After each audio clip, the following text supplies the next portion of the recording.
Free streaming ఈవెంట్లో ఈరోజు కూర్చున్న వెంటనే రామోజీరావు గారిని చూడటం చాలా చాలా హ్యాపీ అనిపించింది. ఆయన ఎప్పుడు మనతోనే ఉంటారు.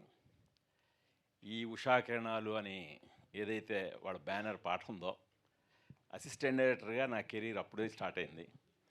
నేను అప్పుడు ఇండస్ట్రీకి వచ్చిన కొత్త.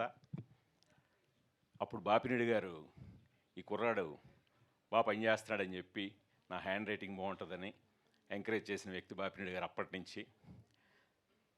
అప్పుడు నేను ఉషా కిరణ్ సంస్థలో పనిచేయడం అంటేనే చాలా ప్రెస్టేజ్, ఎంటర్ అవ్వడం కూడా అంత ఈజీ కాదు.